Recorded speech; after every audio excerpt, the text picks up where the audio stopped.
तो भैया हम वहाँ रुके हुए थे और रुके हुए हमने टॉयलेट वॉयलेट करके हम वहाँ से अब निकल चुके हैं। चलते चलते रास्ता में गंगा जी का पुल आ गया। गंगा जी का पुल पे हम थोड़ी देर गंगा जी का पुल देखा और फिर वहाँ से हम निकल चुके।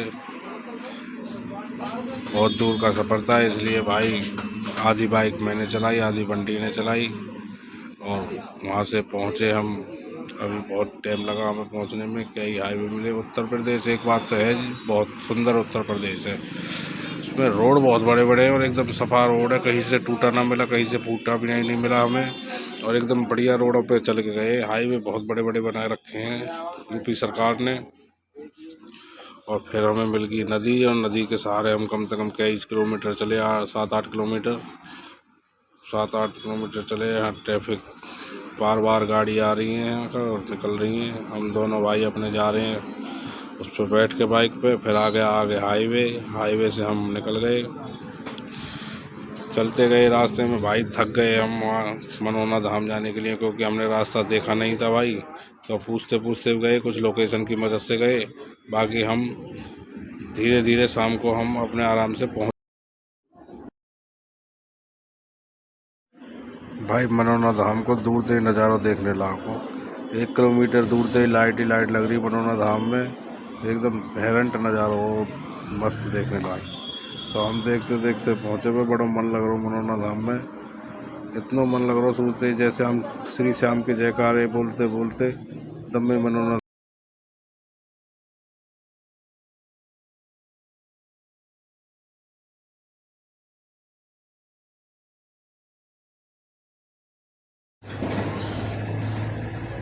यहाँ पे भैया महाराज जी आशीर्वाद दे रहे, सभी चमत्कार जो बीमार व्यक्ति आ रहे उन्होंने आशीर्वाद दे रहे सब ने। और हमने भी आशीर्वाद लिया। हम वहाँ से आशीर्वाद को कुछ सीन देखो, थोड़ी देर मंदिर के नज़ारे देखे, फिर हम वहाँ से निकल गए और फिर हम चले गए सोने के लिए। तो सोने के हमने कम्बल वम्बल ले लिया पहले जाके। फिर हम जाके वहाँ लौट गए। ठंड हो रही ज़्यादा, इसलिए फिर हम अपने लौट के रजाई में। और फिर हम पे खड़े ना हो, दोबारा देखने जाने को मन कर रहा है कलर मंदिर में डोल के हमें। फिर डोलने को मौका ही ना मिला। फिर सुबह 6 बजे यहाँ खुली। तो सुबह सुबह तुरंत उठे हम। उठते ही सुबह सुबह श्याम बाबा के जयकारे के साथ में हम लग गए लेन के अंदर। चल दिए हम लेन के अंदर। चलने के बाद बहुत दूर तक की लेन में धीरे धीरे चलते चलते पहुँचे हम वहाँ। कुछ श्याम बाबा के और भी भक्त थे, उन्होंने भी जयकारे लगाए, हमने भी लगाए मिलके। सब भैया ने जयकारे लगाने के बाद में घने लंबा रास्ता तय किया। बांसों का रास्ता था ये, पगडंडी बंडी जाते भीड़ ना हो, एक आदमी आराम से निकल के जावे। हम भी जा रहे हैं वहाँ कर आराम से देखते देखते।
तो भैया ये है कुछ मंदिर का नज़ारा। वहाँ पे चल रहा था काम मंदिर पे। हमने आरती के टाइम पे हम पहुँच गए तो बहुत भीड़ लगी हुई थी भैया। यहाँ पे महाराज जी आए, यहाँ पे उन्होंने जल के छींटे मारने चालू करे तो जनता ने जल के छींटे ले लिए। जल के छींटे लगवा लोगों के फिर महाराज जी ने थोड़ी सी टॉफ़ी वॉफ़ी फेंकी जनता के ऊपर। जनता ने टॉफ़ी ली। भगवान उनकी बीमारी हटावे, जो टॉफ़ी वॉफ़ी प्रसाद जिनके छींटे लगे हैं, तो भगवान सबकी मनोकामना पूरी करेंगे श्याम बाबा। तो भैया यहाँ प्रोग्राम चलता रहा भैया। भीड़ बहुत है, श्याम बाबा के जयकारे लग रहे बहुत ज़ोर ज़ोर से। तो फिर हम आगे दोबारा लग गए लाइन में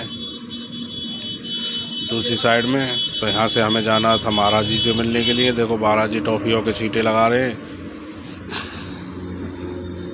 अब यहाँ से हम निकल चुके हैं भैया अपने होटल की तरफ, क्योंकि बारिश हो रही, लेट होने को हमें वो 7-8 घंटे का रास्ता है।